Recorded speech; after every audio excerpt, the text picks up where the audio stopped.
So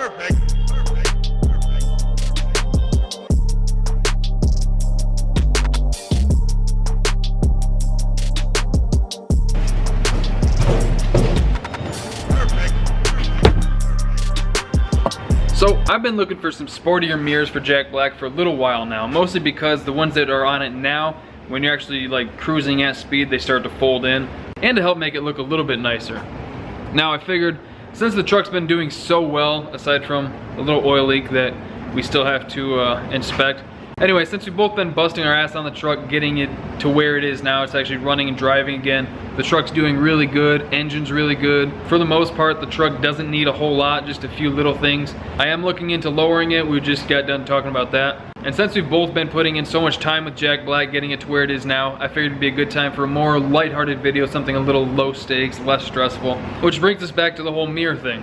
Now, like I said, I have been looking at mirrors for a little bit off and on here and there, and like the sport mirrors are give or take 70, 75 bucks new for a cheaper set. Obviously I could go to a junkyard, find some, or find some used ones, but it's nice to have them just shipped to your door and not have to put in a whole lot of work.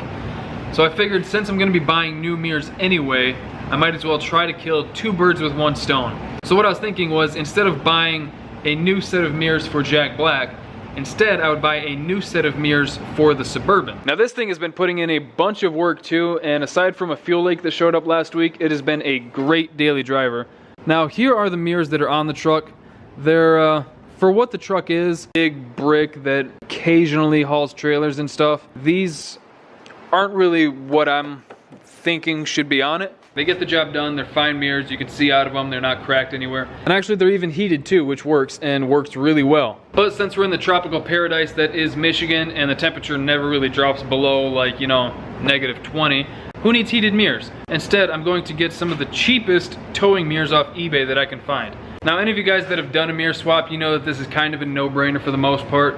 It's on a powered mirror, one plug wire, maybe on some of the newer trucks there might be 2, even 3, I don't know, probably still 1.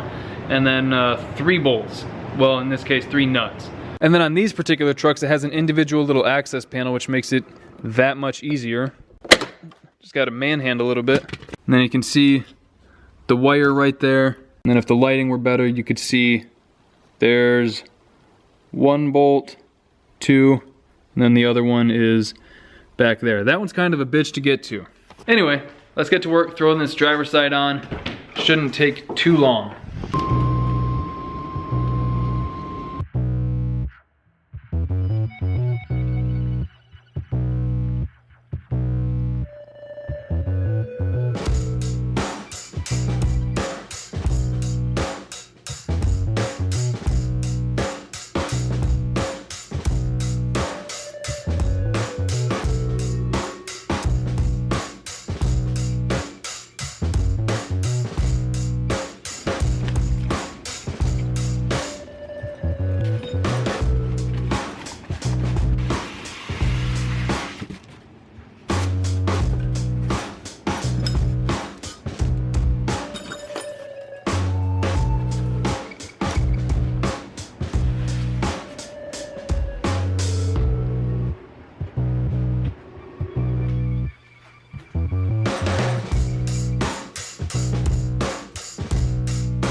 Hell yeah. Yeah, those look way better.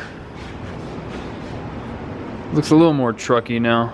Now that we got that off, we can throw the stock one on Jack Black here. We already have this mirror on, so I'm kind of blocking it for a second. Now if you remember, this is what the stock mirrors look like.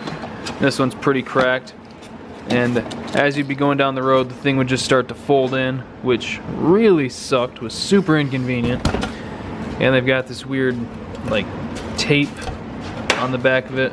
Not sure why. The paint is starting to come off. So we're definitely gonna be glad to get rid of those and throw these on it. need to be cleaned up a little bit, but they're in a whole lot better shape. That is for sure. All right, both mirrors are replaced on Jack Black. So if you remember, this is what it did look like. Was sticking out just like that, kind of trucker style. And there's the new ones, new used ones. Thought about painting them, but decided to leave it crusty. Fits the truck a whole lot better. And didn't even have to take off the smoker guards. How nice is that? So, one more thing checked off the to-do list. It definitely does look a whole lot better. And now we shouldn't really have to worry about them folding in while we're cruising. I think the only major thing we've got left to do to that is to address the height, the altitude problem going on. Got a bad case of altitude sickness. Right now it has a 2-4 drop, just drop springs in the front. Thinking about getting some drop spindles for it. That'll make that 4 in the front. And then on the back, it helps in this situation that the tire is a whole lot taller. It's actually almost 3 inches taller than the front tire. Thinking about doing a flip kit in the back, which will drop it quite a bit. Obviously about 6 inches, but that'll put the top of the fender right about there. Gonna try to keep the truck, or get the truck kind of level so that it looks pretty slick. So I might have to put a normal shackle in the back, because right now we got drop hangers and shackles, which is why the back is about a 4-inch drop from stock. Believe it or not, this thing was way up here. If you haven't seen that video, go check it out.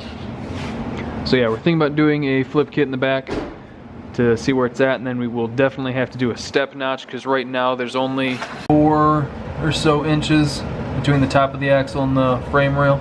But once the things drop down, it'll look muy bueno. Any final words?